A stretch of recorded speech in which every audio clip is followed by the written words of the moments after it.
What's up everyone, today I want to talk about creation of procedural buildings inside Houdini. If you have seen my previous procedural building tutorials, they all revolve around the idea of creating buildings from the modules that are already provided to us. But this video is going to be a little bit different because I'm going to talk about tackling the creation of building from scratch. So we have no modules, we are creating basically everything from scratch inside uh, for these buildings. And these are just a couple of buildings that I went ahead and rendered out. I created from just by playing with the parameters that I have been promoted to this control node from this heap file setup. So as you see, there's a lot of, basically anything inside these buildings can be customized to your liking. Something like these, we can go ahead and change any of these walls, wall geometry, any of the roofs can be switched to different surface. These trims can be extruded or changed sizes of them. And then also we're going to tackle the idea of the making sure that our interiors are also uh, ready to be furnished and everything like that. We're also going to talk about the challenge of creating towers for the windows, for the roofs, and basically we're going to have a collection of different roof cutouts that we can just go place it with the parameter with the we can just place them around the roofs with the in the pretty automatic way, only using only the parameters without manual placement of buildings.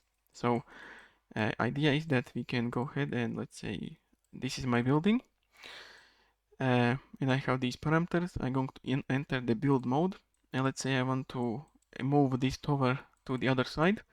I just go ahead and go to my towers, and I can add new towers, or I can just go ahead and invert their position.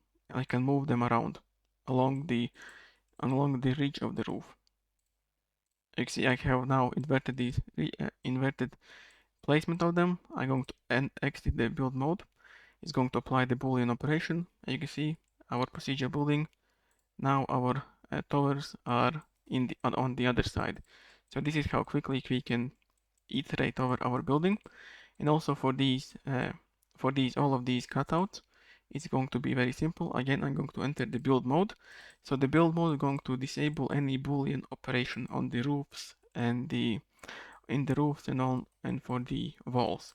So this is the best way for me to go ahead and start doing some cutouts. So let's say I want my doors to be bigger. I can just go ahead and using the parameters make my doors bigger. Let's say I want more doors. It's easy. Just go ahead, add another doors, change the primitive that you want to add. Basically, change the wall, which is the primitive to traverse. Change the wall that your doors want to be. Change the size and make them offset. So let's say move it to the other side, and now we have two walls together. Or we can go ahead and let's say I want to add uh, doors to my very first primitive like that. Also here I can change the size of it. We have now another doors. And also for the windows, basically we can go ahead and change window size for any of these buildings, towers, and basically everything here is customizable.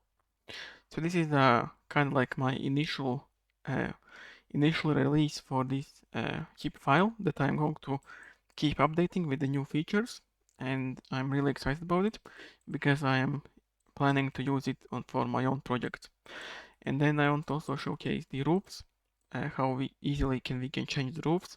So the roofs has to be so I'm going to go through this heap file in a minute through it, but let's say I want to change the roof surface. It's very simply done. You just go in the subnetwork where the roof is, and you can see this is basically just a single tile, 3x3 tile that this geometry is basically booleaned out across the roof. And I have actually two roof surfaces. I have another one which is with the bigger tiles. And if you go ahead and select the bigger tile and point it to this for each loop, and we just exit it, and it's going to, you can see, we have now our roof has been changed to the bigger tiles. And also for these, for the walls, it's the same thing. Let's go to the walls. Again, this is just a module with these walls type. I have also another wall type, which is the horizontal. And also I'm going to provide the source heap files for these walls that you can create your own walls. There's really no limit to what kind of walls you can create. Let's go outside.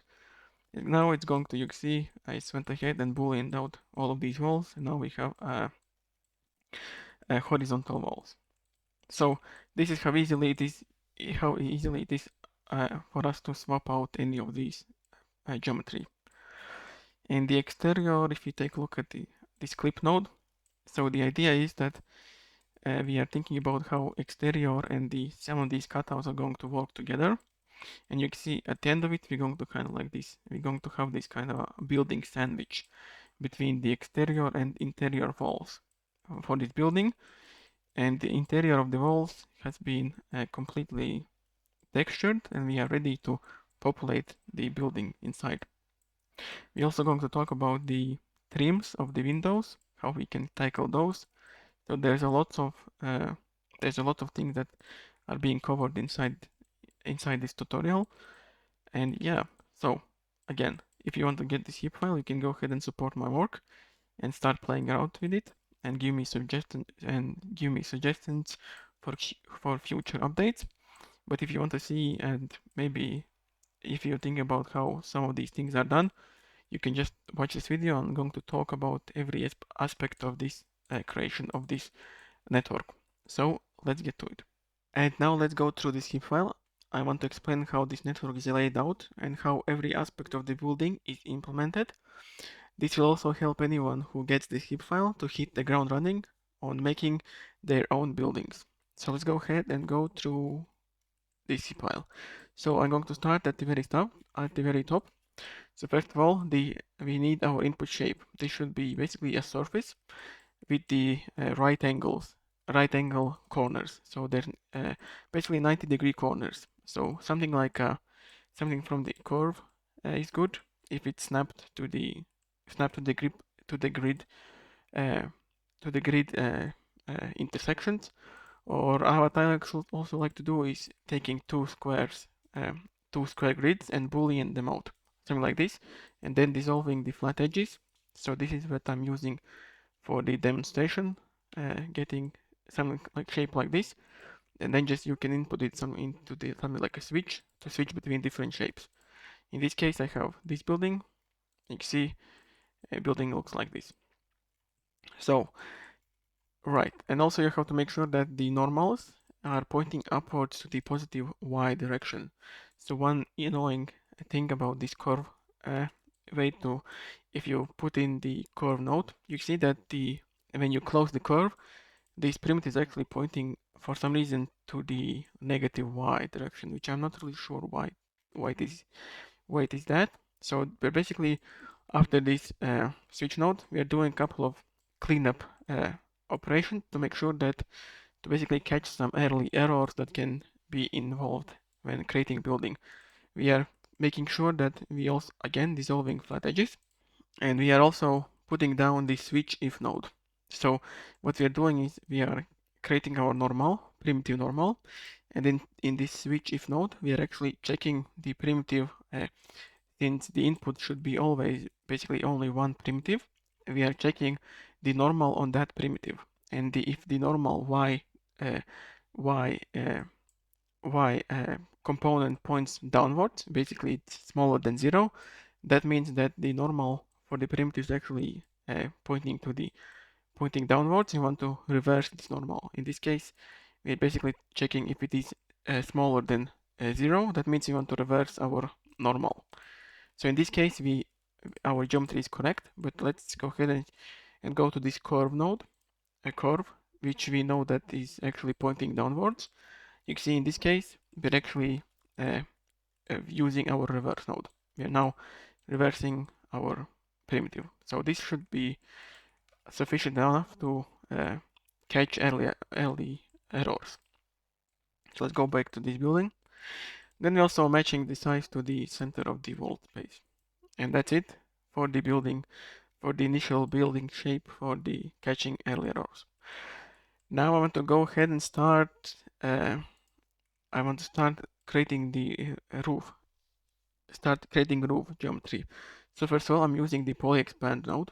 I'm using the offset surface, and I also want to output only the insides. So you can see that I have put my offset to the very large amount.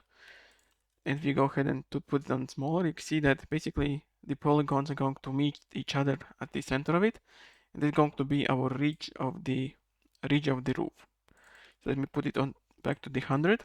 Then we just fuse them together. And also make sure that you also have edge distance attribute enabled. So the edge distance is actually going to be, in this case, it's a vertex attribute. And if you take a look at something like if you take a look at this tooltip, when output is offset surface, creates this vertex attribute with the distance of each vertex from the original polyline that generated it. So basically that means that these points are going to hold the distance to probably, I would say, to something like this point that actually generated it. And if we go ahead and select this point, let's go to this, let's find it. Edge distance, you can see 2.6. So this is a 2.6. Let's select this one, and this should be smaller because of the distance to the edges. To this point, it should be smaller. Let's go ahead and find it. You can see in this case, the edge distance is 1.5. So this is a good attribute to have because we're going to use it to offset our roof. So we just fuse them together. Then we want to set up a couple of edge groups. So first is setting our unshared edge group. Unshared edge is basically getting all the outer edges of the geometry. We expand it one time. The expansion is going to leave basically only the elevated parts of the roof one time. And then if we go ahead and invert it, let's go ahead and the green is good for this. Let's orange maybe, you can see, and basically inverted group for this expanded unshared edges group is going to be our ridge that we're going to offset on the y-axis to actually create our roof. So let's go through this block of code. At the end of it, we should have something like this. Basically, we have, let's take this one. So we have, because of the tool has option to have a gables, we also have to go ahead and offset the ends of the polylines to meet the edges of these edges of the ends if you want to two different roof styles. So this is also what we have to implement, and this is where we implement it here. So it's not as straightforward as I initially thought, so we have to do a couple of operations. So first of all, we want to go ahead and get our ridge group. In this case, I just go ahead and deleted all the groups except for the ridge one. And then I want to went ahead and converted this ridge group to the edge group to the polylines. And this is going to give a polyline for each one of these edges. So I want to go ahead and make sure that I go ahead and use a polypath node. And polypath is going to, as much as it can, try to create polylines. And you can see now we have three polylines. Basically anywhere where they are connecting together, it can't really create another polyline. So we have 3 polylines. So that's good because you want to go ahead and get the ends of each one of these polylines. And it's actually very easily done. Basically the ends of these are going to be the points on our roof that we are going to offset. You can see how these matches to the ones that we want to offset, and actually very easily to do. We are basically taking the number of neighbors for each one of these points, and if the neighbor count is 1, that means that this is an end point. And we're basically setting a group gable flattened pt equals 1, and we have now our group. And one cool thing that you can set your groups with the prefix, just like setting attribute inside of X, you can use actually group prefix. It's actually going to set a group instead of attribute. So that's a really nice trick to use to set the groups easily. Now that we have our points, we have to go ahead and also get the direction that we have to move these points to flatten them. So this is done inside this one. Let me open this up. So what we're doing, we are making sure that we're running over the points, and our groups are the group that we just set up inside here. Gable flatten point. Inside here, we're getting our neighbors. And in this case, we know that our neighbors, we have only one neighbor. So that's why we can use the rigid index 0 selection for these neighbors. Then we just go ahead and get the direction from our current point to the neighbor. In this case, you can imagine that basically the direction will be this pointing outward like that by subtracting our position from the neighbor position. And then we just set up our gable flattened direction attribute as our gable flattened direction vector. And if we go ahead and visualize it, it should look something like this. See, for each one of these, we are pointing outwards where we want to move our points to flatten them out. And now I want to go ahead and also transfer these attributes. Basically, I want to go ahead and transfer my group, my flattened gable flattened PTs. In this case, it's just a simple enable distance threshold, basically a small amount of threshold to transfer to the main roof, this group to the main roof. And I also want to go ahead and transfer these attributes, gable flattened direction attribute to these points. In this case, I'm using the source and destination group, the same group, and they just transfer these attribute. And that's basically it for that. So now we're going to go ahead and set our gable group. So another thing that I want to do is set the gable primitive group. And in this case, it's very simple. We are using the, basically we know that the gables are going to have three sides. So that means there's going to be 3 points for each one of these. In this case, we're just checking the primitive points for each primitive. And if the length of it is 3, that means that this is a gable group. And we just set our primitive group as a gable. So another one that is a little bit more, which was little not as straightforward as I initially thought to implement, is actually transferring this offset amount to all of these points. Because of the way that the tool is going to work downstream, we actually need to offset all of these gable points to some amount when we are doing other operations. So that means we want to basically transfer this point value to all of these points, to all of the gable primitive group primitive points. So you can imagine that we want to transfer them, so we could probably do it through a couple of attribute promotions. But I did is basically it like here. I'm running over the gable groups, over the primitives. I'm getting the primitive points, and I'm also going to find the point that actually stores the actual direction. So I'm running over each point, and if I'm checking if the length of the flattened gable direction is not 0, that means the attribute value has been set. I want to store it into its own basically store it into its own variable, gable flattened direction.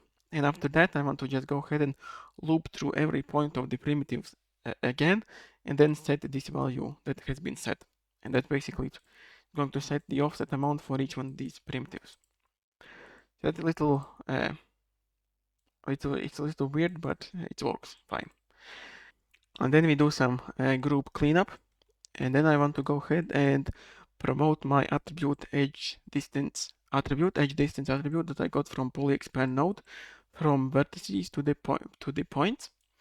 And I'm using this value to move roof upwards. So this attribute is very important because when we are actually starting to run over each, basically through this edge point distance, you see that any points that are in the corners are not going to be moved because of the edge distance value is actually 0.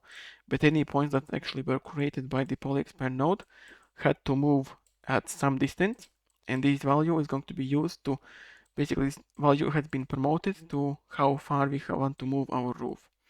You can see that it's actually going to create a very nice geometry where we have flat edges at each one of these, independent of how thick basically each part of the roof is. So this is a very important attribute to have to create these roofs that actually look correctly and are flat in its own sides. So yeah, so we just multiply y by edge distance and then multiply it by roof height multiplier that has been promoted to the parameter. Then we just set up our group roof, put some normals, and that's basically this is basically base roof.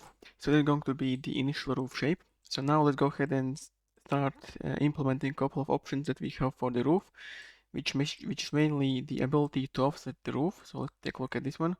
So we have ability to offset roof, to have gables, and also we can extend the gable extend. So we have these couple options for the roof. And let's go ahead and take a look how they are implemented.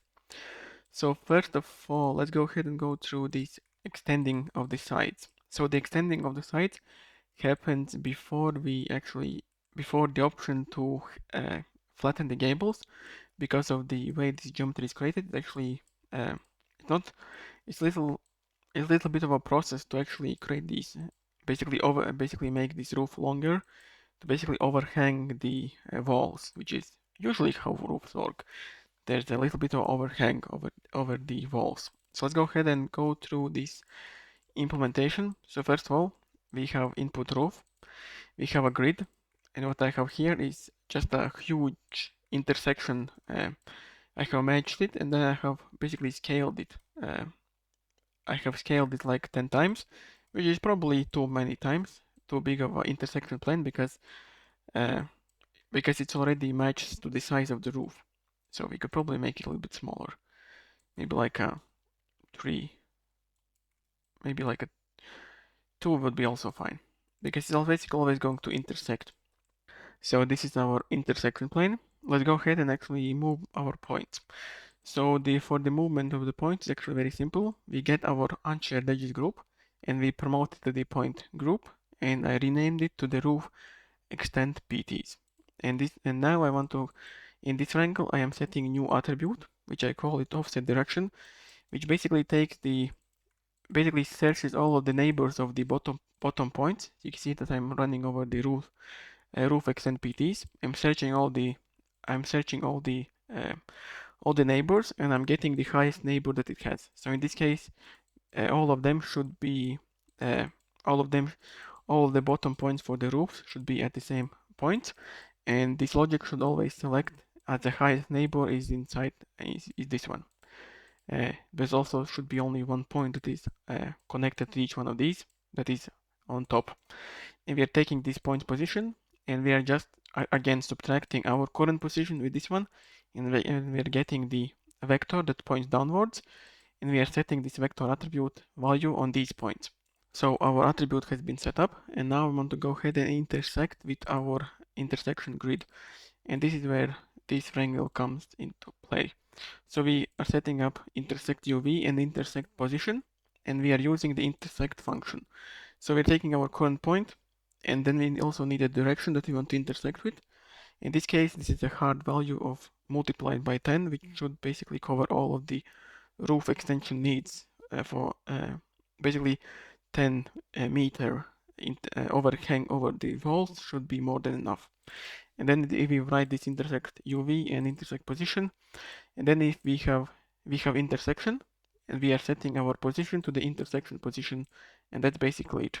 We have now ability to, I did this one, we have ability to overhang our roof. So the flattening is actually it's actually very simple, as long as so the flattening is pretty simple because we have already set up our groups. Basically, we have already set up our attributes of the gable flattening. Basically, we have our groups. We have a point that we want to move, and we also have a direction that we want to move these points to. And this is where the flattened gables subnetwork comes in handy. So if we select option flatten gables, so this is the switch. If we select flatten gables, we are flattening them, and this is where this one happens. So we are taking basically entire shape of the roof and extruding its side. Then we're taking our ray, we are taking our gable flatten PTs, and then we're taking our direction attribute, the flatten direction. You can see, and with the ray node, it's going to basically always intersect with our base geometry, And that's basically it. We have flattened them out. And then we also have ability to overhang basically our roof to be overhang. Roof extend, gable extend, like this.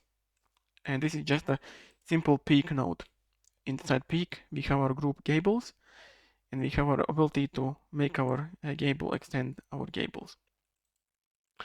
That's basically it for the switching between all of these options for the initial options for this tool.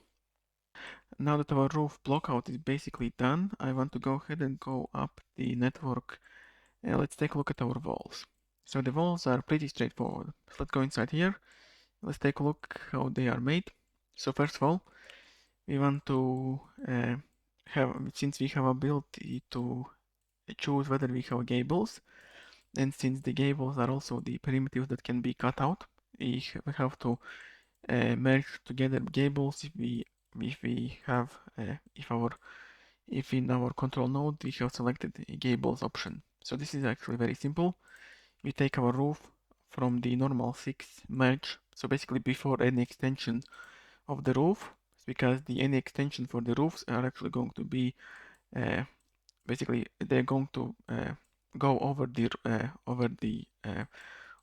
walls, below the walls. So that's not actually geometry that we want to extract for the cutout. So we want to get it before any extent. So we go ahead and use another basically the same subnetwork that I showcased, where we go ahead and extrude it and ray together the ends like that. And then we just blast the gable group. We clean it, transform it to the height of our walls, and the switch is connected to the whether we want our gables on the control node. And if we do not want it, we just don't merge anything. But if we want, we merge this geometry together with the main walls, which is just an input shape of the geometry, extruded to the wall height parameter from the control nodes. So this is very simple. Then we have our wall surface. We put down normal. We store the original primitive number before any boolean out of windows or doors, and also the normal for these primitives. We store into new primitive attribute, and this time it's just the underscore normal. So for the cutouts, what I have here is I have a poly extrude node, and I am extruding it inwards by the half of the thickness of the wall. So the thickness of the wall can be controlled from the control node, and the thickness of the walls are actually the base walls are actually created here. So you can see that poly extrude, since our blockout shape is going to be the exterior walls, we want to our interior to be extruded inwards. So this is why we are using the poly extrude inwards, and then we just reverse our primitives like that. And this control thickness we are for the cutout geometry that we're going to create, we want our surface to be between the exterior and interior walls, right at the middle. So this is why I'm taking the poly extrude node, and I'm taking the half of the wall thickness value. And this geometry is going to be used as a guide for the cutouts. So let's take a look at the simpler cutouts, which is for the doors. So the end result, we have these squares which represents the door cutout. You can see that we can change the size of it. And if we go ahead and visualize this poly extrude, so the guide geometry, you can see this is where we're going to cut out our doors. This is a multi-parameter, so we can add as many doors as we want. We can offset them, then we can choose which primitive we want to traverse. You can see that we also can also traverse the gable primitives, so like that. So the way how this works is actually pretty simple. So let's go ahead and turn on the single path. So first of all, in this one, since we have ability to choose a primitive to traverse in our multi-parameter, this blast node is connected to this primitive to traverse option. You can see if I selected any primitive, you can see we are leaving only that primitive. And this is the first custom HDA that I'm going to also provide, which is transform to origin. So transform to origin is very similar, is just a wrapped around HDA for the logic that I have showcased in a couple of my videos previously, which is just taking the vector value of the whatever the vector that we want and aligning it along the whatever the axis we want. In this case, I am taking my normal attribute of the primitive, and we can imagine that this normal of the primitive points in that way, and I'm saying that I want to align this normal along the z-axis so that it's going to be aligned along the z-axis, and the normal now points to the positive x-axis. You can see, or I can say that I want to align it along the x-axis. So I can even that, but since I know that in this case I want to align it along the z-axis, it's going to do that.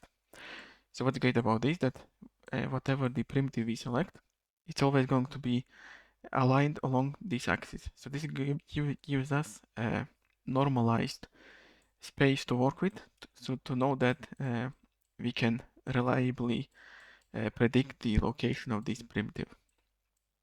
And the logic of this tool is actually pretty simple.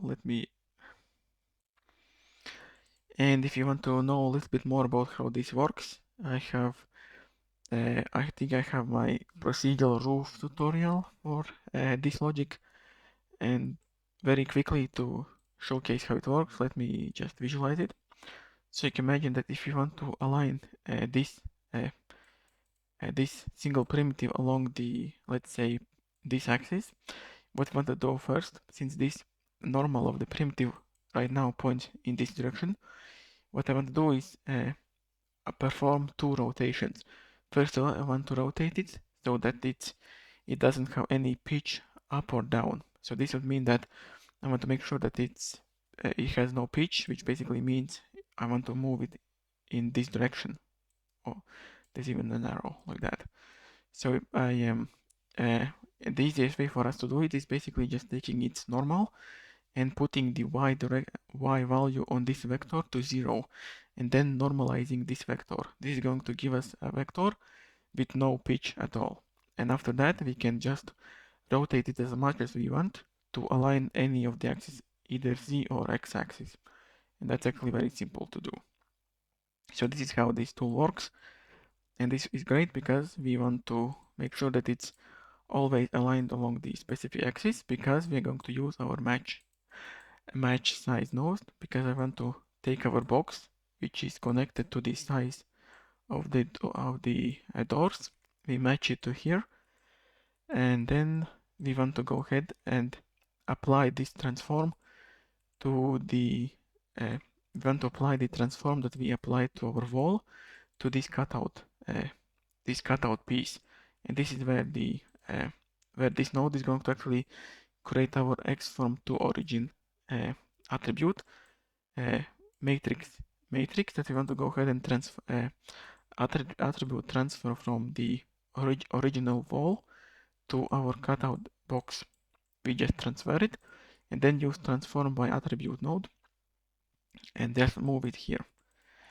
And then once we have moved it to its original position, we store a couple of information, couple of attributes from our original wall to this cutout piece, which is the wall ID, the normal, and also the ID of the cutout. In this case, it's just a manual word for the door or for the window. And this is going to be done for each one of these cutouts. And you can see these are our cutouts for doors. So that's for the doors. And then we also have cutouts for the windows, which is basically the same thing, only a little bit more involved, because we have ability to choose how many windows you want. So let's take a look at like this one. So let's take a look at the windows. Let's go to the single pass. Let's take a look at maybe these. Let me find the multi-parameter with this one, like that. You see, in this case, we have a couple more options.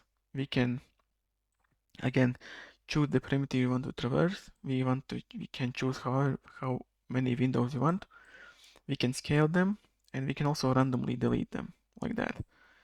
And it's very simple. We have again box size that is connected to the multi-parameter. We have different, in the future we probably have a ability to have different shaped windows, but right now it's not really implemented. So for now we only have a square windows. So then we just use a copy to points to copy these along the so this is interesting. So to copy windows, what I have here is again I move it to the origin. I have a line, and the line is actually connected to the how many windows I want. And basically I just go ahead and match it to the size of the match it to the size of the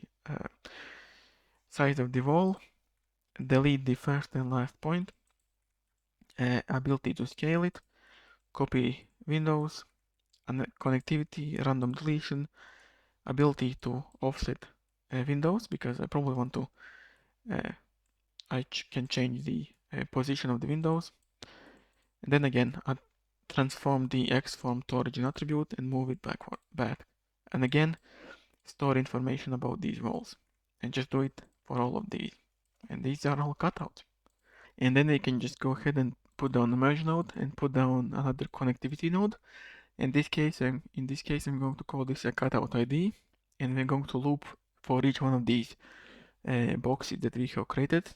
I'm going to boolean it out with our exterior wall, with our extruded walls, which I showcased previously. This is just a object merged node referencing this walls extruded geometry. So, and I'm doing it for each one of these because of the Boolean node ability to actually set up our groups. Because I want to create trims for the walls, and since I want to create trims for the walls and windows of the for the windows and doors, I want to do it a little bit differently for each one of them. So you can see that for the windows we have the size of the trims up and down is a little bit bigger than the side ones. You can see that they are like still extending the width of it. And for the doors, we do not have a bottom trim at all. So that's why I want to separate these cutouts into two groups. So this is done by the ID attribute, which I set up in these wrangle nodes. So you remember that I set up my ID attribute. In this case, I call this a window, and for the doors, I call this a door.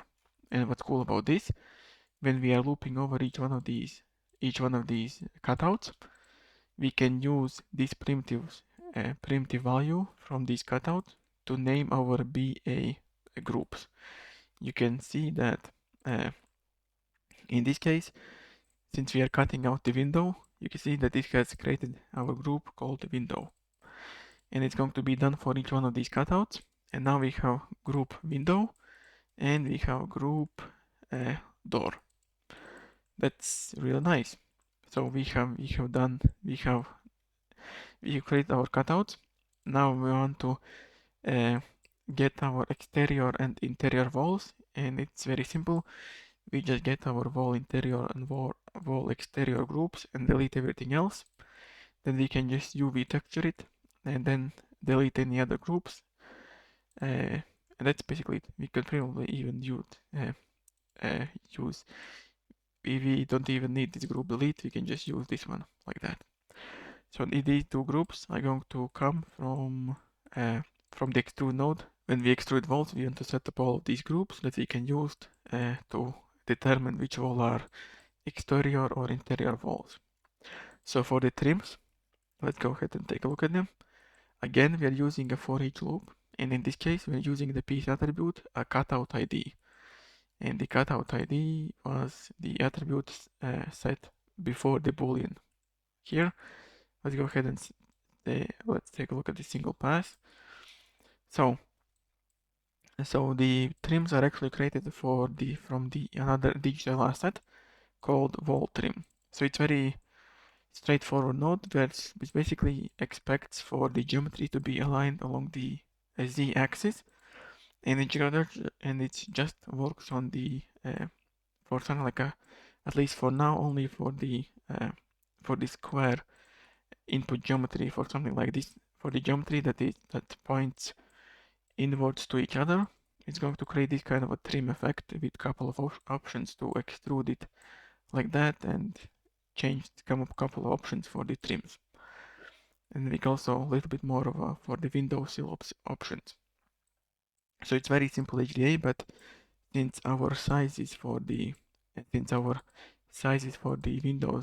are all dynamic, we have to apply this logic for all of the sizes. So that's why I created this simple digital asset. So for now, the trims are very basic, but in the future, there's lots of options to make more elaborate trims.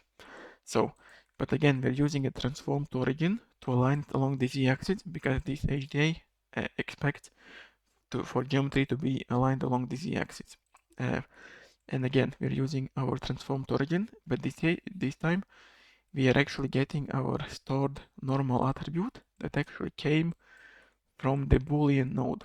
So remember that we set all of these attributes on our cutout boxes, and all of these attributes were actually transformed to these these side cutouts that were Boolean node created, and that's why we can actually use these attributes to again pick up and rotate this geometry back to the z-axis. Apply our trims, transform it with. There's an option for us to like offset trims along the walls, and then again move it back to its original position, and do it for all of the windows. So this is for the windows, and for the doors it's very simple. It is the same thing. The only thing that is different in this wall trim HDA, where the style is set up to the type 1, and these are just the labels for the type 0 is intended to be used on the windows, and type 1 is for the doors because of the different input geometry. So there's a lot of options for this wall trim node in the future to be expanded with more elaborate trims. And then we just move it backwards again, and that's it. Our trims are done. Then we just merge them all together, and then we just merge trims and also walls like that. Do some cleaning, clean couple of group that comes from the wall trim HDA node. Oh, my bad. Then we also want to set up our piece attribute. So this is going to come in handy later. And that's it. This is our cutout. So it's going to probably look a little weird because of all these random cutouts, but see, not the greatest looking building, but all of our cutouts work. So this is for the walls. And very quickly for the foundation, it's super simple. What we have here is the ability to, so take a look at the foundation options. It's very simple. We have ability to make foundation a little bit more expanded. So which probably should be a very small amount. And then some thickness to it. So poly expand, project UVs, poly extrude. So this is going to be our floor. So this would be something like a wood material applied to it. And after that we blast the bottom of it and extrude it downwards. And this is our floor. This is going to be our foundation. And then we just merge them together, and you can see we have two primitives connected, which are separate, but with different thicknesses. We clean it up, and that's it. And the result is it's very simple. Let's take a look at it. So you can see that the foundation is from applied some like a concrete material, but on top of it there's a very small, very thin, like a wood material, wood quad. So this is our wood material. So The foundation is very simple. And now let's go back down the network. Let's take a look at the interior roof. So the interior roof, we have to, so the main roof, this is the exterior roof. We have to make it a little bit smaller so that when we merge interior and exterior roof, we get this kind of a combination of the roofs.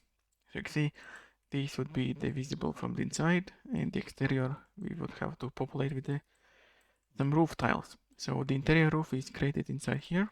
It's actually very simple. So what we do is put down a poly extrude node and we extrude it inwards. And in this case, I just have multiplied by 2 the interior wall interior thickness of the walls. So this is not the exact size to match it precisely with the wall, with the interior walls, but it works close enough. And then we actually want to go ahead and also flatten the interior wall gables. So again, we transfer. So after the annoying part of these extrude nodes is that we actually use any kind of groups, any kind of like a point groups after the extrude. So we have to use a group transfer. We want to transfer our gable flattened points, and after that we have to go ahead and we can just go ahead and then flatten the gables with the again the subnetwork that I showed. If we have selected gables option for the roof, then we just do some cleanup, set groups, match size to the so that it sits on the walled grid, and then move it by the height of the walls, and then output. So the interior roof is very simple, and then we just merge it together. And to showcase how they actually connect together, let's take a look at the clipped. So as you can see that it's not exactly matching with the. So you see that interior roof is not exactly matching with the exterior, so you can do some manual tuning for that. But since it most likely you would have something like a floor, some like a floor between the roof and the first floor, so it doesn't really matter all that much. Now that we have our exterior and interior roofs, I want to go ahead and start working on the roof cutout. So any cutout is actually done inside here. So you can see the input is our 2 roofs and output is this roof with the basically complete cutout. So the parameters that are available for us is to change the polyline that we want to traverse. And this is these polylines are going to be picked from our ridge group that we set up for the roof. And it's also going to select only the polylines that are actually straight, so that are not elevated. So even though there are like 1, 2, 3, 4, 5 polylines, these 2 polylines would not be counted because these are elevated, and it doesn't really make sense for us to copy our cutouts on the roofs on them. So in this case, there's only 3 valid placements for towers, and you can see that if I start to move around this parameter, it's going to start changing the polyline that this is tower is copied to, and the shape has to be valid. So you can see that in some of the places where there's not enough place for these cutouts, the geometry is going to be really bad and it's not going to work out. So in this case, the only really valid placement for this tower, that is this big, is this big part of the roof. So we can also reverse the direction, and we also doesn't have to necessarily be at the top of the roof. We can offset it like that. So, but you have to make sure that this cutout shape that you are making, which I'm going to showcase right now, has to basically cut into the under the roof. So you see that if this roof would end something like here, and it will not be cutting the roof in the interior roof side, this will not be a valid placement for the tower. So you have to make sure that the tower that you're cutting in, it does not exceed the borders of the interior roof. So this shape is just enough to fit in this placement. So we also have ability to change the towers. So I have for now, for this demonstration, I have 2 towers, but you can easily make more of them. You can see this would not be a valid tower for this one. So I'm just going to place it here, and yeah, so these are options from the parameters. Let me go ahead and go inside the subnetwork and showcase how everything is set up. So if you want your own towers, you can just go ahead and copy this setup and create the shapes that you want. There's really no limit to the shapes that you can do, as long as you are getting some of the groups that are used later on the network for the cutouts. You should be fine. So let me go through. Let's go through this tower. It's a little bit easier. You can see that we are creating a bunch of geometry with bunch of geometry groups that are later copied along the polyline points, just like the cutouts for the wall cut for the windows and the doors. And then we just delete groups that we have created to boolean out our roof and do a couple more operations. So let's go ahead and take a look at this tower. So first of all, we have shape of the. So what you can do is actually visualize the end. So the end would be here. And to make sure that this is valid, you can just go something like this box. You see that this box is here. You see we can start to move around and say I want this tower this big, like that. But for demonstration, let me bring it back. So the initial shape is box. Then we set up our groups.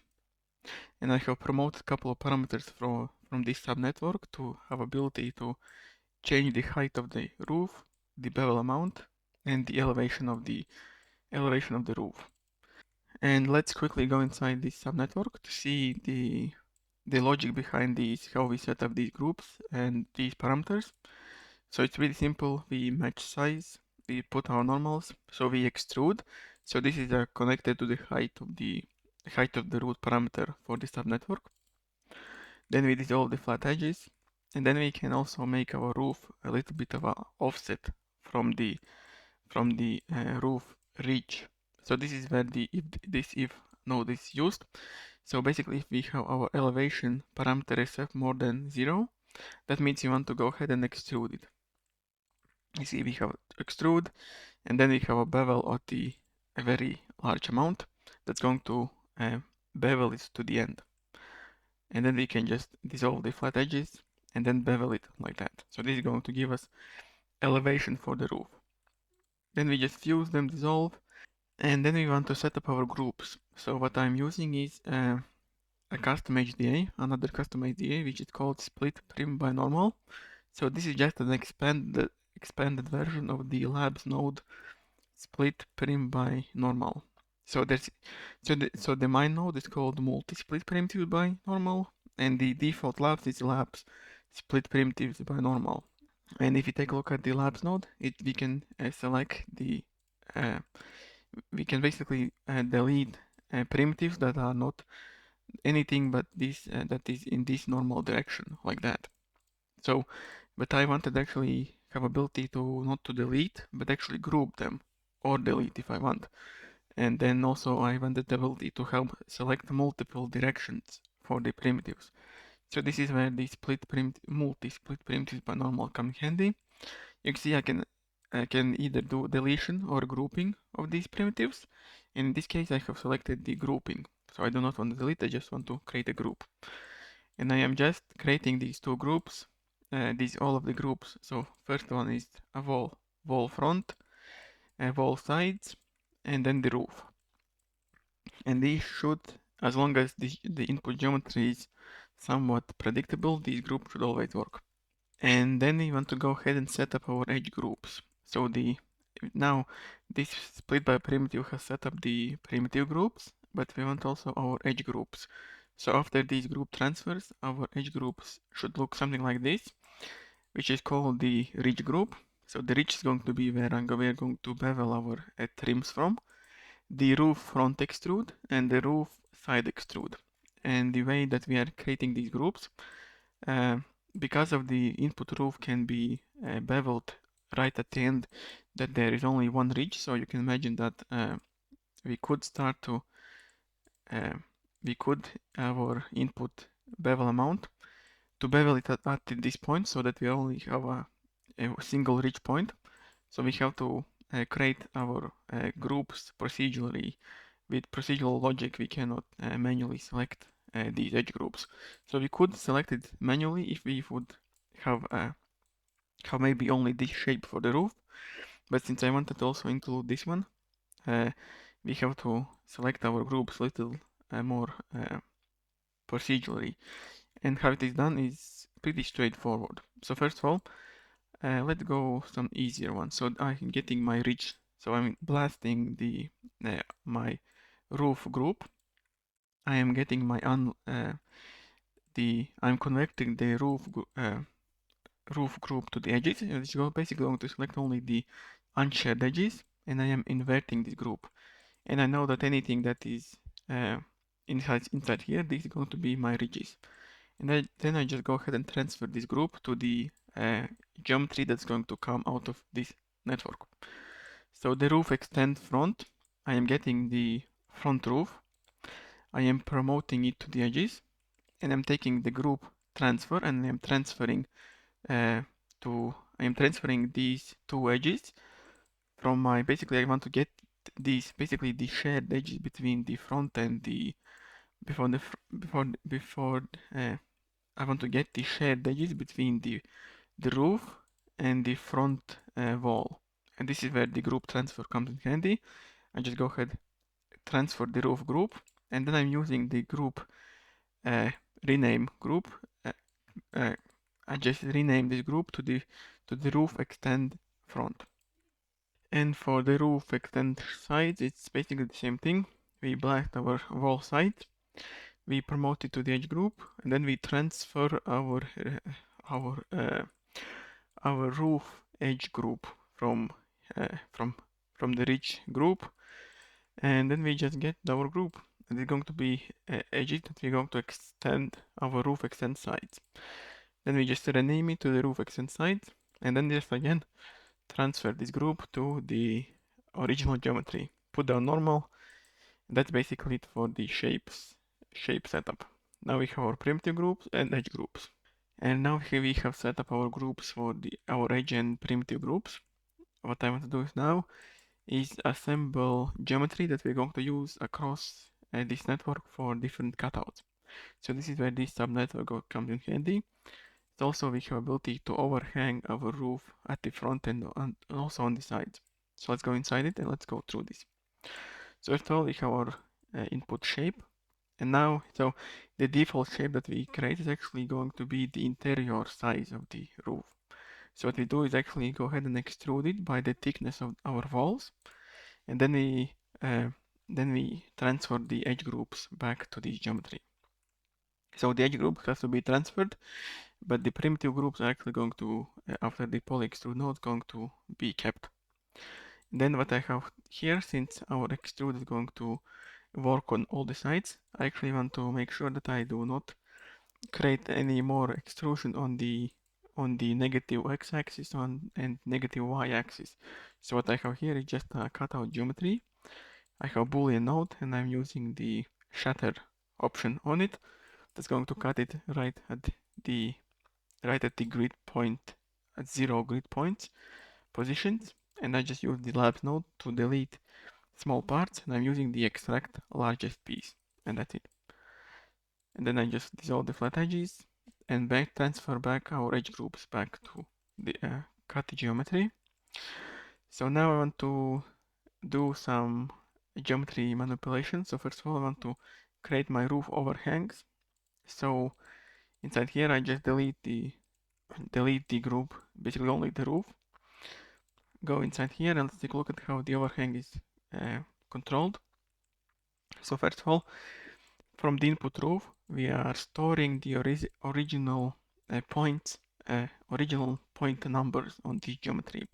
So you take a look at the point number, you can see that our points 1, I think this is a 4, it's hard to see, 4 and 2 points. We want to store them into its own separate geometry so that we know that so that we know which points we should move once we have extruded our edge groups.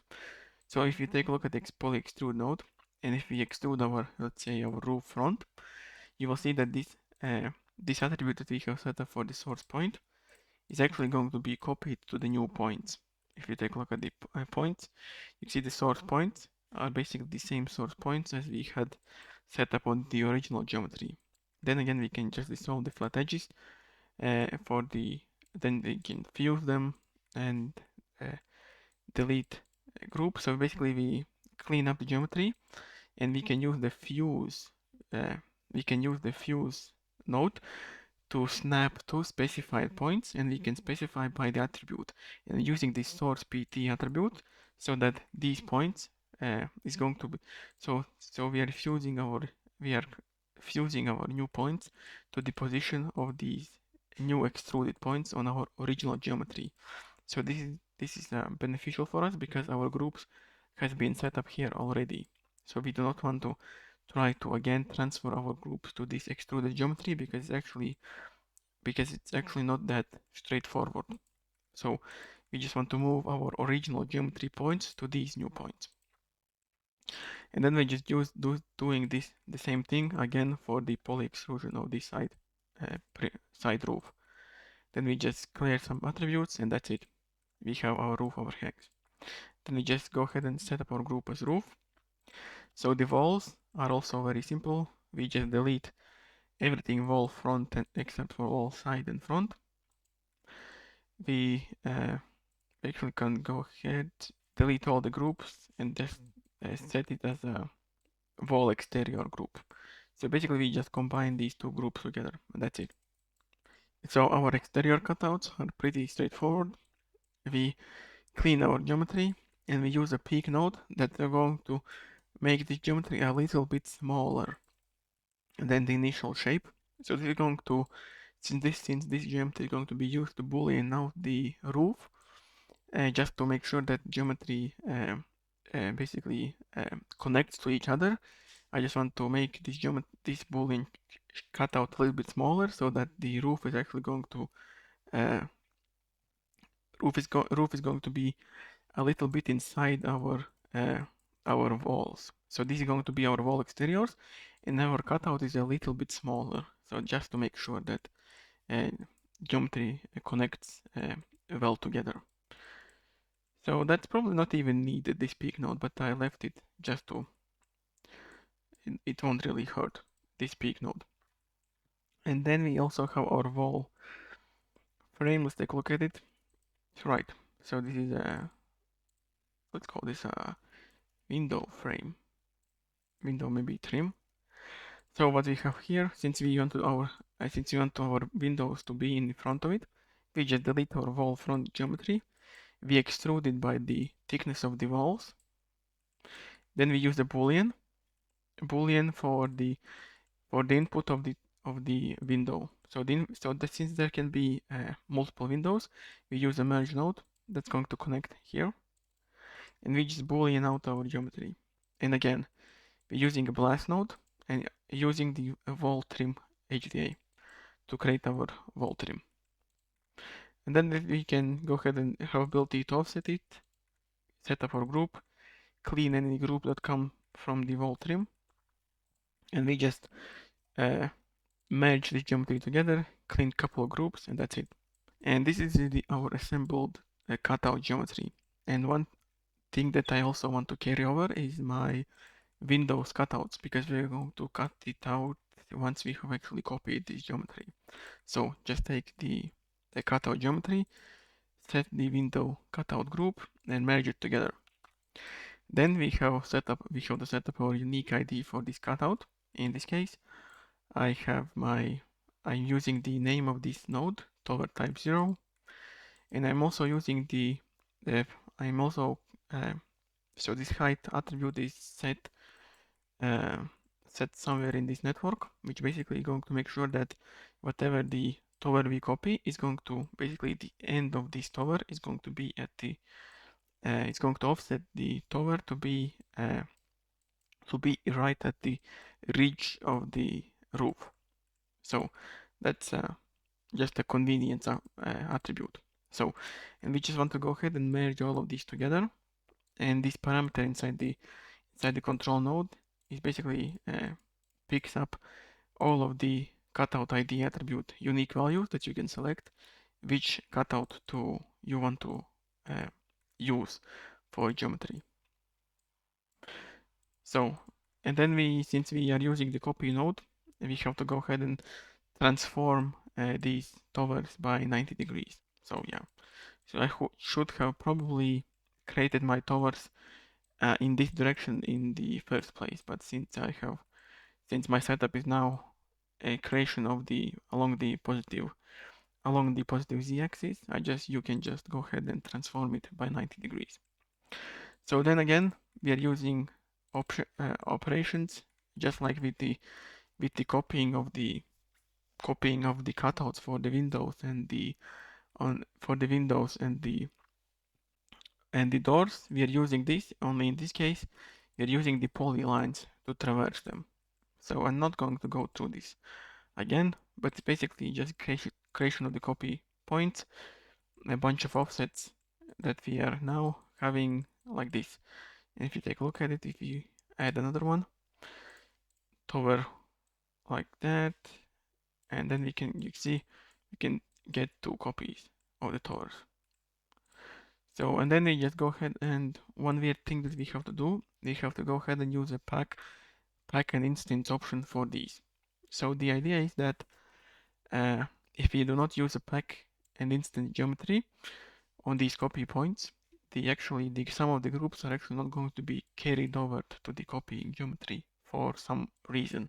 So what you can do is pack and instance the geometry, and right after the copying, you can just go ahead and unpack it. And this should keep any geometry and edge groups that we have set up from our towers. And now let's take a look at all the Boolean operations.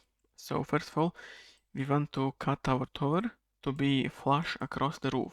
So first of all, we take our wall exterior and roof groups, blast everything else, use a connectivity node to run over each one of these individually. And that's what we have here is our input roof, which I have. This is the input roof of so this is the exterior roof. I'm using it. I am blasting it.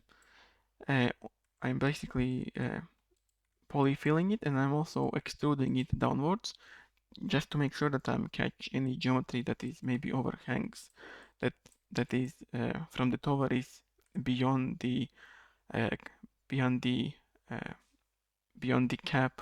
So there could be a chance that our tower is actually not going to is outside this volume when we copy it, and just to make sure that we also catch any tower geometry that is below, we just extrude it a little bit downwards, and then we just go ahead and boolean out the geometry. You can see that at the end of it we should have something like this. We have a tower that sits flush across the roof. So what else we are doing here? So, and then after that we boolean out our roofs, our window cutout. So after this one, after we have cut it here, we get our blast node and we blast 8, which is this one, only the window cutouts. We are using it to boolean out this one here, our windows. So our tower cutout is done. Let's go ahead and go to the exterior roof cutout. So this is very simple. We just get our exterior roof, polyfill it, and then boolean out with our wall exterior cutout, and that's it. Then we just delete some groups, and that's it basically. So this is the surface that we're going to lay our roof across. Next one is the interior cutout. Again, we're basically doing the same thing. We are boolean it.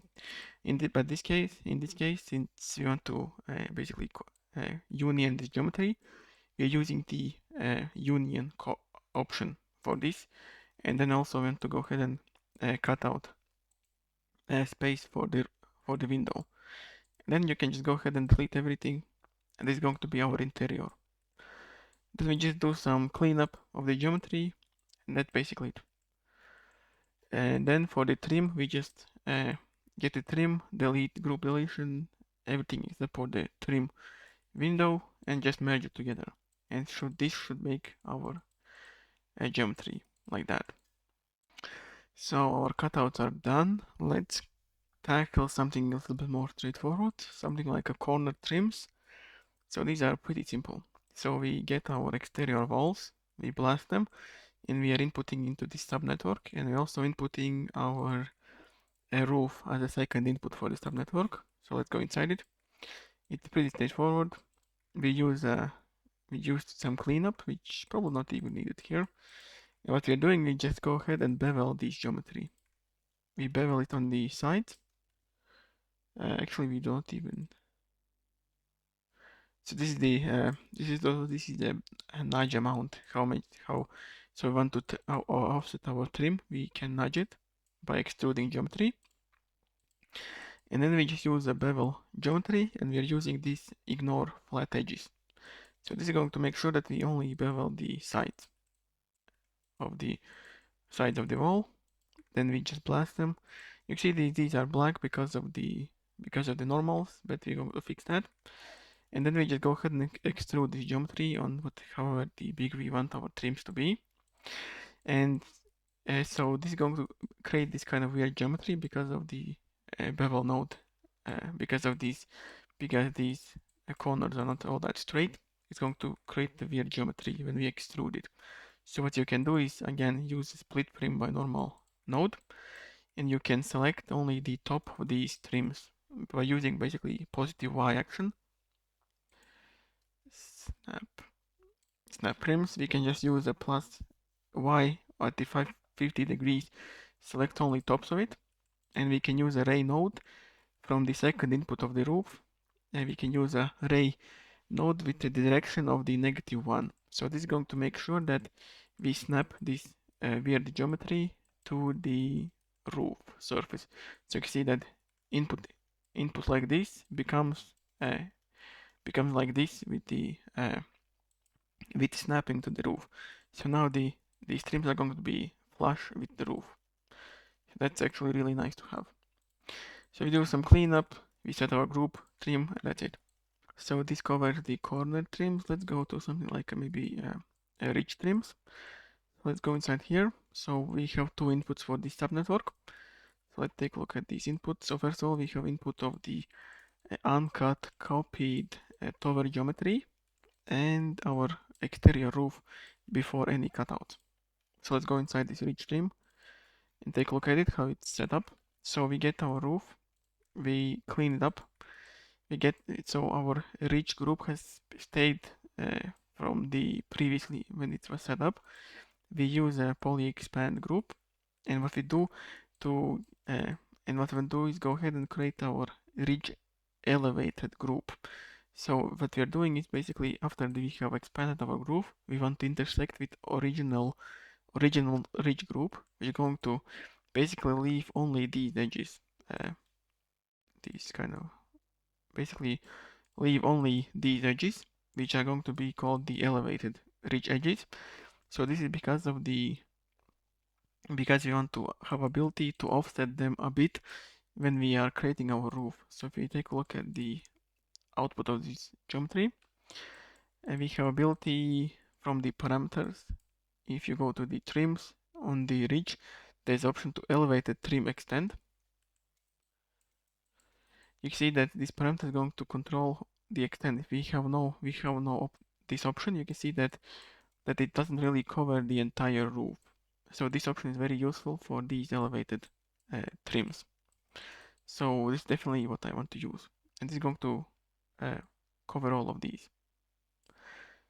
So this is why we have to kind of create a new group to have ability to offset them.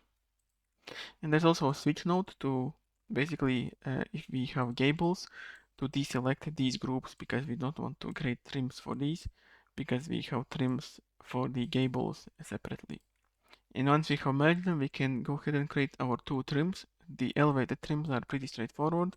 We just go ahead and bevel it at the ridge elevated group, blast it. We create our group that's going to be the offset group, which is just the bottom of the geometry.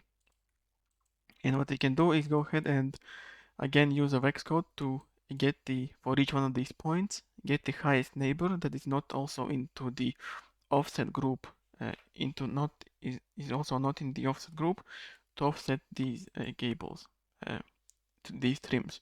You see, this is how this offset is actually controlled. And for the rest of the trims, it's a lot simpler. We just go ahead and use another option just to trim it like that. And one thing that I am actually using, I am separating the trims. Basically, I am poly extruding it. And for the trims that are going to be from the towers, I'm using the Boolean node to Boolean them out along the roof geometry.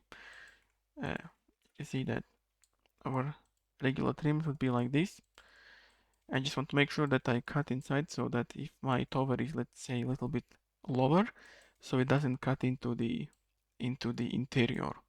So the boolean is necessary to make sure that these ridge trims do not go inside the interior.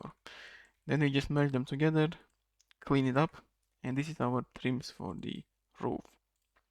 So the roof and walls. So let's go ahead and go inside here. It's actually pretty straightforward also. Let's go inside this wall. You can see it's actually very simple subnetwork. So for each one of these walls, we are taking our for each block. Let's take a look at one of these walls. Let's take maybe like a bigger one. Again, so the power of this geometry node comes from this stencil geometry HDA node, which basically is the setup that I have showcased in my copy by pattern video on my channel. So this is just a wrapped HDA for that logic that I'm using it for the roofs and also for the roofs and for the walls.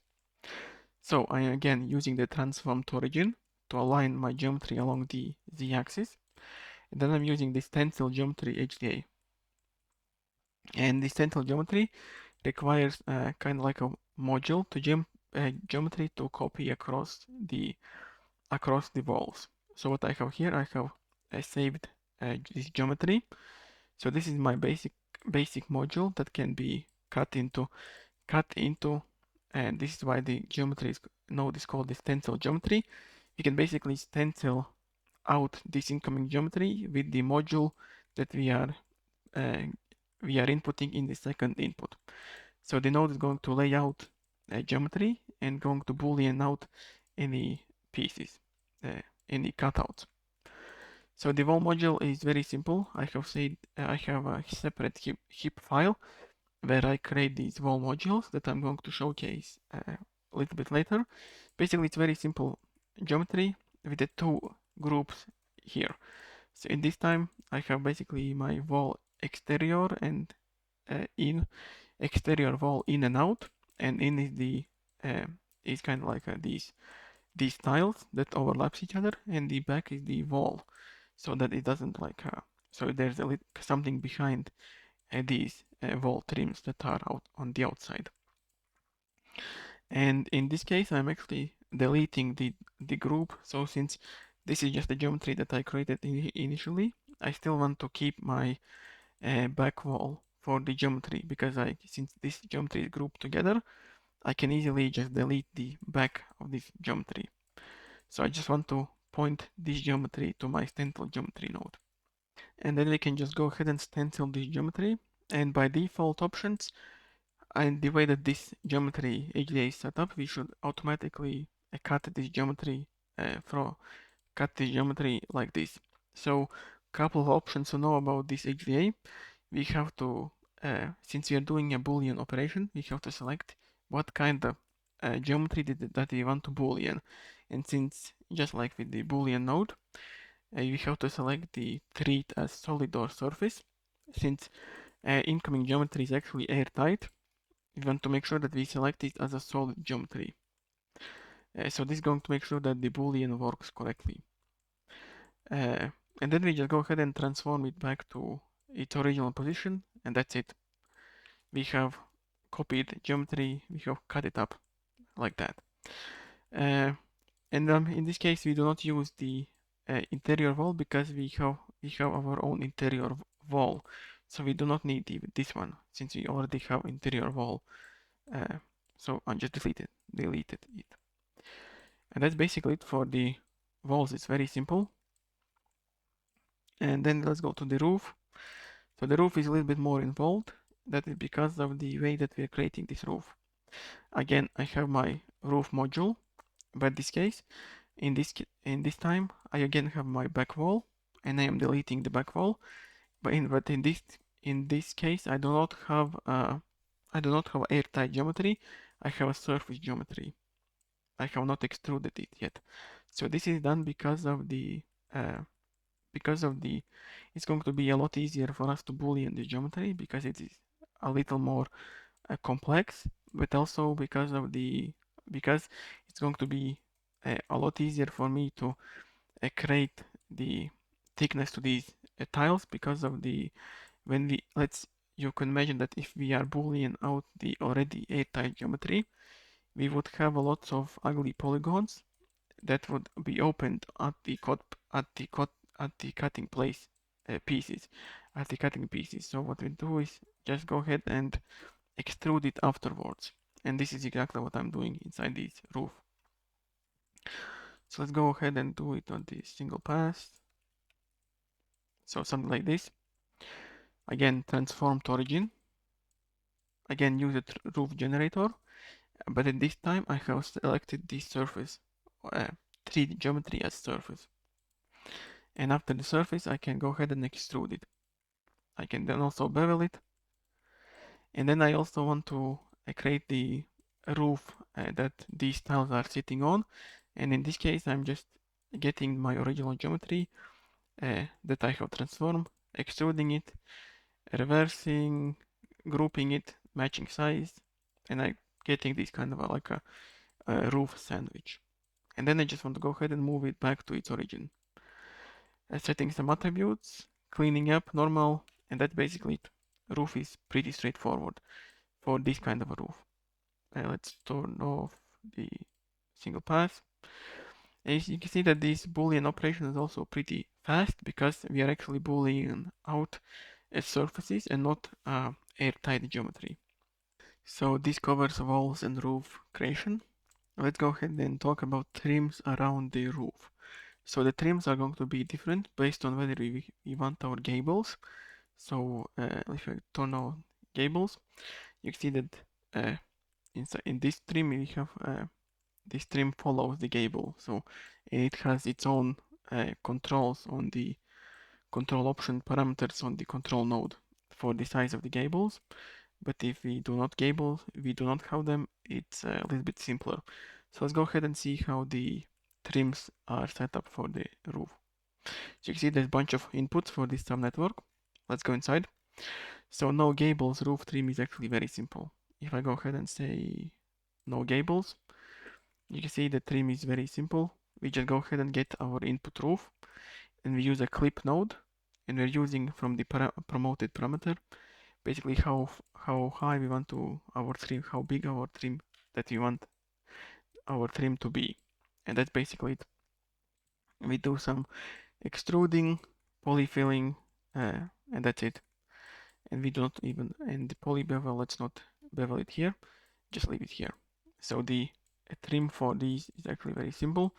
And in this case, I am also using a for each loop to basically cap each one of these polygons so that when we bevel it, we get kind of a gap between these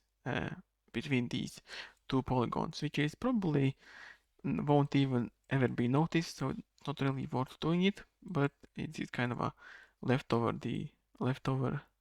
from the old setup. So if you want it, you can do it for all of the trims, but I don't think I am actually using it for any rest of these trims. So if we have no gables, the roof trim is very simple. Now if we do have it, it's actually a little bit more involved. So what we're doing it here, so this is I have now selected that we have gables. So from the input roof, I am taking the, uh, let's take a look at it. I'm taking the gable So I'm taking the gable primitive group and I'm using a poly extrude on it from this group, and it's going to extrude it like this. Then I'm using a blast to delete any of these primitives. Then I'm using a split prim binormal and delete any primitive that points on the negative y-axis. That's going to delete the bottom primitive. And then I using some piece attribute, which in this case, basically I want to go ahead and have ability to extend these gables, and I'm using it for each primitive. So you can see that I can extend these gables, and this parameter has been promoted to the parameters of the control node. So this option is for the very last points on the gable of the gable geometry. So it go to the merge together geometry. Let's go here. You can see this parameter controls basically some little bit of a manual adjustment for these gables. And yeah, so this is just extending these ones. Then we just fuse them together, reverse it, poly extrude. And in this subnetwork, we are using another parameter that has been promoted to the control node. So the idea of this subnetwork, again, we are getting the very bottom points, and we are offsetting only those. So you can see that in this case, we are offsetting only those, because let's say I have set this to the 0, and go inside here. Let's go here. So you can see by default, if we do not have any offset for these two, you can see that the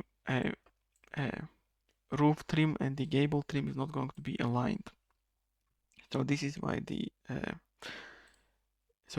this option exists, to make sure that you can go ahead and extend it and just manually align it just enough, these gables. Then you can just change the size to align it a little bit better, and you can even use something like a nudge node, and then use extend again if you want to completely align it. And all of these are promoted to the parameters of the control node. And for the roof trims, how to get our roof trims is actually a little bit more involved, because of the way the geometry works. We have copied the extend site subnetwork. So this is the same setup that I showcase in the network, where we can extend our roof. And then what I'm doing I'm taking the gable group, primitive group, and remember that I set up my offset point direction, and I am offsetting these points of this primitive to offset them basically outwards, like that. And then I'm using the clip node again, just like the geometry for before, just like for the geometry with no gables. I'm using the peak, setting some groups, poly extruding it, reverse it, normaling, and then just using the boolean with the blasted gables and extruded and peaked. So these are going to be our cutout shapes for the gables. So at the end of it, we should have something like this geometry. When we are merging it together, that's going to connect exactly with the gable trims. So this is a little bit more involved than I initially, at the first, I thought it would be. So yeah, but this is just how it is. And you have to be worried about these, basically, if you start to extend your gable extend too much, there is a possibility that you basically exceed the wired hard set this extrude amount. So you see 2.5. If I extend my gable extend more by 2.5, you see now our geometry is not correctly booleaned out. So if you need more of extend, you can start to play around with how far you want to extend these. So, but there shouldn't really be any, and not really very realistic that you have your gable extend more than like a meter. So by default, it's going to be a little bit just 0.2. So yeah, so that's trims. And for the trims for the towers, again, we get our before any cutout geometry, we get our roof. Again, we are copying the subnet that I showcased that has ability to offset our roof, our extend front and side. In this case, it is just a reference to the extrusion amount of this extrude, so to make sure that these trims are going to match exactly together like that. You just do some extruding, blasting, and extruding, and then again and just combining these. So this is very straightforward. The only thing that you have to worry about is the boolean out. We boolean out with our roof cutout shape like this, our trims, because this geometry we are working on is actually before any cutouts for the initial roof. That's basically it for the trims.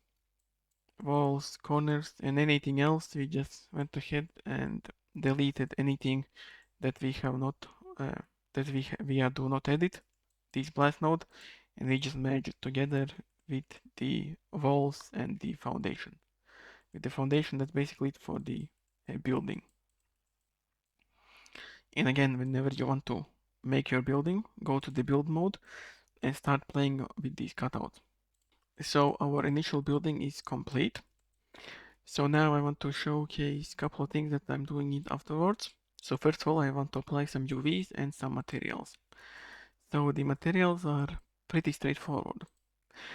I am applying them step by step by using the split node. So since after the merge, we have all of these geometry groups, we can start to separate our geometry and apply materials to it. So first of all, I want to apply some UVs and material to my trims. And for the trims for a couple of these geometries, for something like trims, roof, trim, basically for all the trims, I have a special subnetwork that's designed to apply UVs for the trims. So let's go inside here. There's a bunch of promoted attributes, and let's take a look at the UVs. And so we can rotate our UVs, but depending on what texture you're going to use, you probably want to rotate it by 90 degrees. Then we can scale them, we can translate them, we can set how many offsets we have for each geometry piece. So if you take a look at something like 0, you can see that we have no offsets for any of these geometry pieces. But you can see if I start to increase the number of offsets, it's basically going to take the modulus of this number and basically going to repeat the positions for each one of these primitives for the UVs, and also the scale of how much of an offset we want for these geometry pieces. And this is done pretty simply. We get our connectivity, we set our offset position count, and you can see we're using the modulus on the primitive number. And then we just run through every one of these primitives. We use a UV unwrap, we use a UV layout, and then we just offset these primitives. And so this is going to give a good random UVs that's not going to be too noticeable when they are actually repeated. And we are using these for all of the trims and all that. These UVs, and we just merge them together.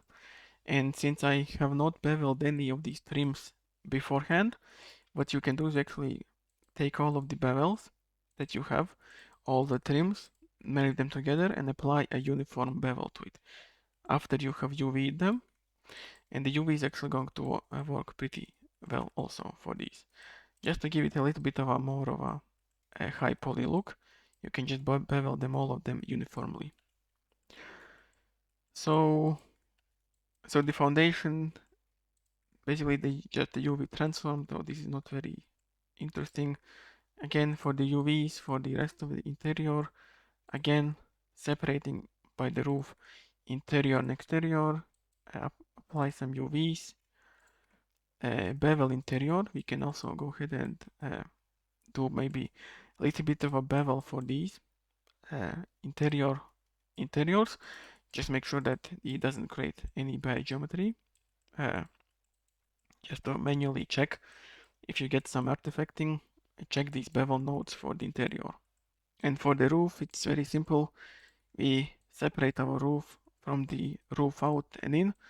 We do some UV transform UVs, and apply quick material. And that's basically it for the roof. And then we just go ahead and merge this all together. So the roof is going to look pretty nice because under it we have basically the same texture, which we can control the rotation and scaling under it. Since we have separate groups for the up and down of the roof. You can see, let's go to here. I would say I want to scale it upwards. You see, we can increase scaling for the roof independently, whether it's up or down part of it. And that's basically it for the UVing. So you can go and take a look at all of it if you get this zip file. And then you can just go ahead and put something like clip node to inspect that the interior looks fine and doesn't extrude. There's no external parts in your interior. And let's talk a little bit about the saving of this geometry. So since I want to use the geometry inside Unreal Engine, it is a good idea to actually separate the geometry on its own, basically into pieces, because of the way that the something like a lumen works inside Unreal Engine. We want to basically capture as much as of all of the surfaces of the building as much as we can. So what I want to do is create a separate geometry for each piece of this group that we have created. So this is where where this setup comes in handy. First of all, we use another match size node to match to the center of the geometry at the center. And then what I'm using is I'm using the expression, parameter expression, primitive group list. This is going to give all the primitive groups that I have for this geometry. And what I am doing here, I am looping through each one of these primitives, and I am checking if that primitive is in the any of these groups that I have here. And if it is, I want to set a new primitive attribute on that primitive called save piece. And the value of it is going to be string. That's basically the primitive group name of it. And that's it. And it's going to give us our save piece. Let's save piece. Save piece attribute is going to basically give us a unique identifier for each one of these pieces. Only this time as an attribute. Then I want to also have a unique name for this building. In this case, it's just called save name. Save name like that. And then I have I have top network and I have a file node. So the file node, it's very simple. We just combine the place where we want to save it. And you can see in buildings, I have saved it type 0. We have saved this building as a single piece of the geometry. Now, if you want to separate it, it's a little bit more involved. We're going to use a top network. Inside this top network, we are using a geometry import node. We're basically creating a work item for each unique value on that in that save piece attribute that we just created.